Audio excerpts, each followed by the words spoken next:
Hello everyone and welcome to another episode of the Hypercar Hunt.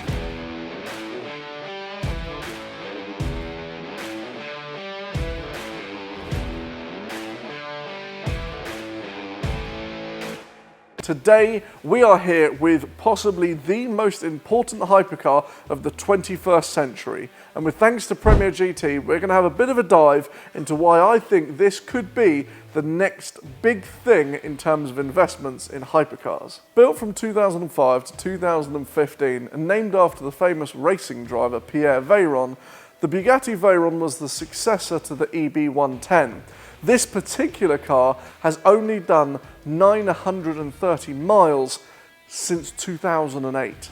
So this car is untouched, full service history, and well, I think we should have a little dive into what this is all about. Imagine the day then. It's 2005, you're chilling at home watching The Simpsons, and you find out a company that's been bought out by VW have somehow created an engine, bearing in mind it's the early 2000s, with 16 cylinders, that's two V8s stuck together, that's a W16, with 16.4 litres. It does 250 mile an hour, making 1,001 brake horsepower and 1,250 foot-pound of torque. This thing is staggering even to today's standard, and bearing in mind this is more of a Grand Tourer than effectively an out-and-out race car hypercar.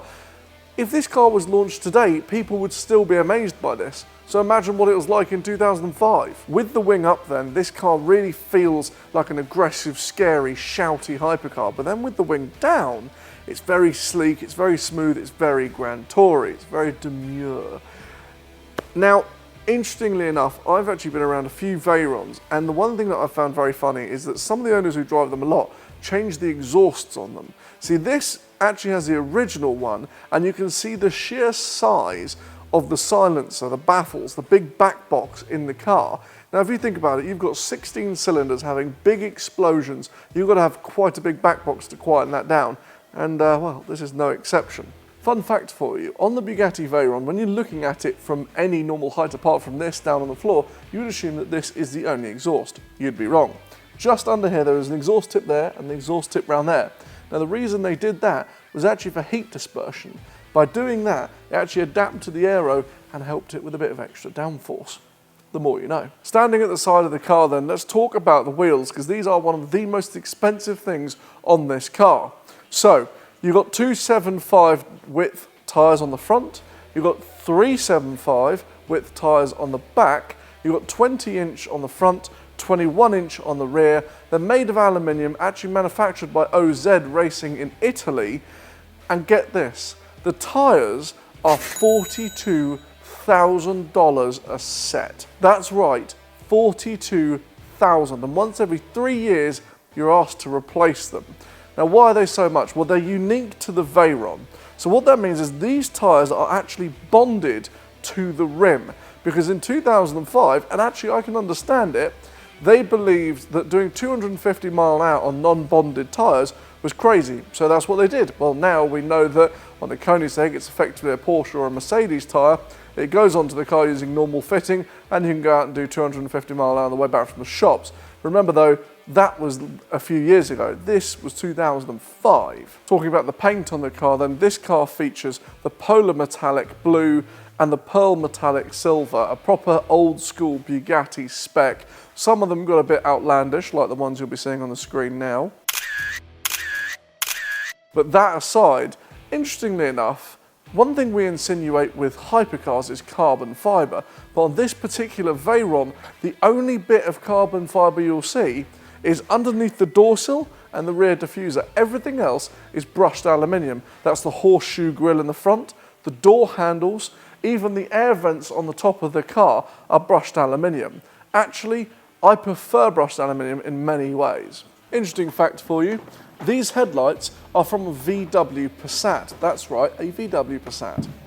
This badge is hand-painted enamel, so each badge was put on personally and also is enamel. If you don't know what enamel is, have a look online, it's very interesting. It's effectively like sand particles and glass, it's very interesting. You've got the horseshoe grille, which is on every Bugatti almost ever created.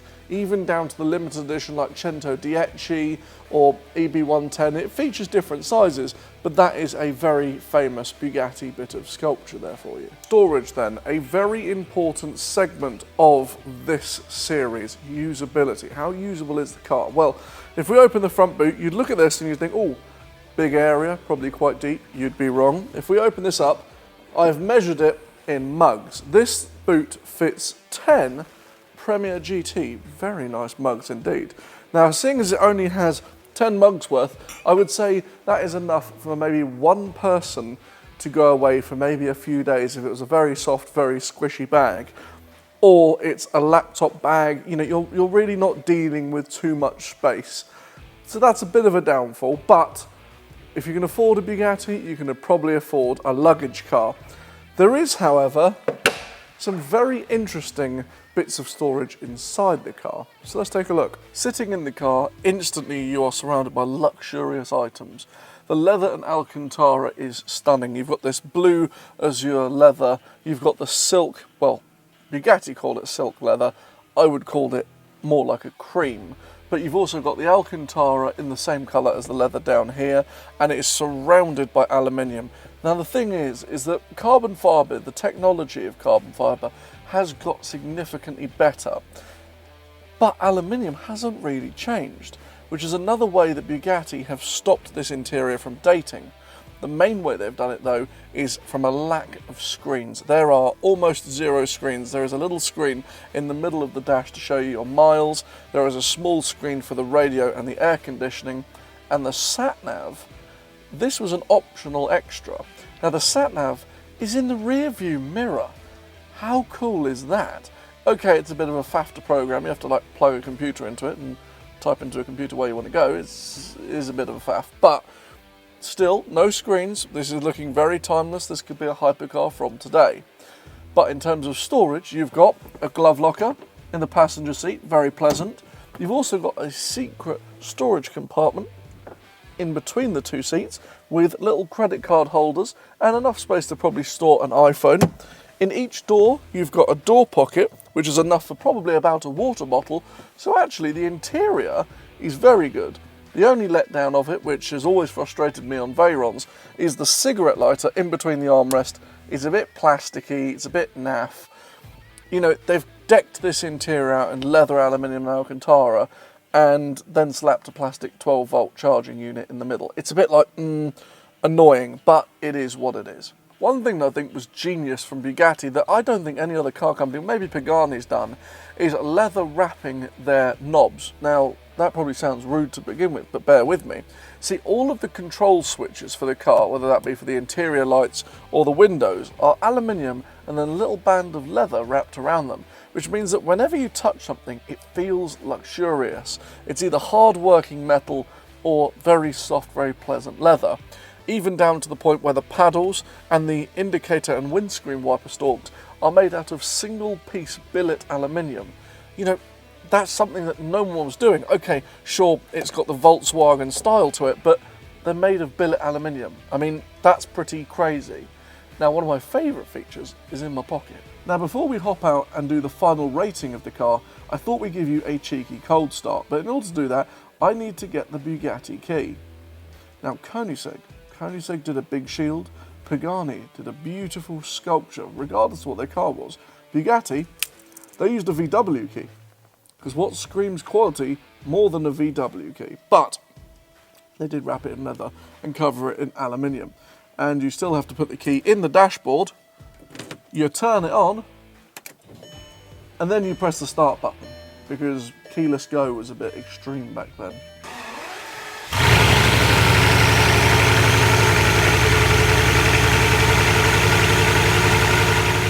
So lastly, let's talk about the rating factor: usability, desirability, value and performance. So first of all, usability. How usable is the car in the situation, in England, you know, wanting to drive the car? So storage. Storage isn't the best, but it's not the worst. It's significantly better than a Valkyrie, not quite as good as some other cars. But I would give this a strong, probably a 7 out of 10 for storage, because As much as the front lacks, the interior has some really nice compartments which makes it really useful inside. Desirability then. Desirability is an interesting one when it comes to the Veyron because the numbers don't quite add up. You see, in terms of quantity, there were 450 16.4 Veyrons. That doesn't include the special editions or anything like that. So the numbers are quite high in terms of production. But desirability, I think you have to look a bit further on into the future. Now, what I mean by this is, if you look at the cars that this was competing with, the McLaren F1, over 10 million, you know, it's 17 to 20 million now. This car, I mean, not this particular one, because this is a very special delivery mileage car, but a standard 16.4 with normal mileage is around the £1 million mark. See, for me, I think in the next 5-10 years, this car is going to start really hiking in price, and I'll tell you for why. See, cars are always run by generations. There is a generation of people who love the Countach. Without them, it wouldn't have really been anything. There's a generation of people who love the McLaren F1. Without them, it may not have really been anything. Now, the Veyron is my generation, the younger generation, you know, your 20s to 30s. Now, those sort of people haven't necessarily come into the money. When they do, well, I can speak from experience. I know I would personally want a Veyron in the collection. There's a slight hint right there. So I would say the desirability factor is a much larger scale.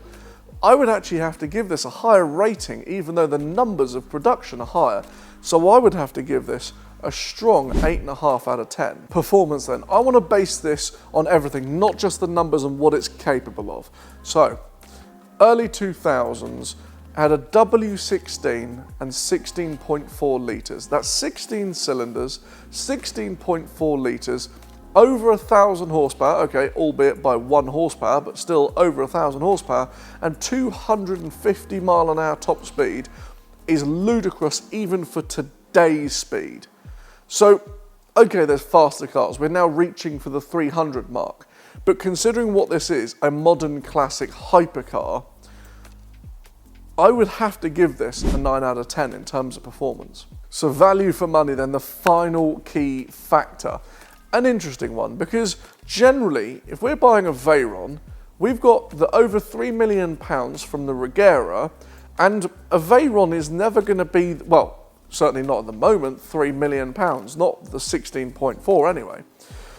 So this one, it's a super low mileage car, less than 1,000 miles, and it's currently up for £1.85 million. Now, if you look at the market, they're all between 900,000 for a bit of a quirky one, and well, I think this is the top of the market at 1.85 million, nearly £2 million, because it's such low mileage. It's got full service history. You know, if you were a collector, didn't want to drive it too much and wanted the pinnacle of all Veyrons, this car is probably for you. Make sure to speak to Premier GT for all the info. But value for money, I love the thought of coming out of one car, buying something so special like a Veyron, and still even potentially having a couple of £1 million left to spend on another car or 2 cars that are £1 million each, or one car that's £2 million. You know, that is a very, very big draw.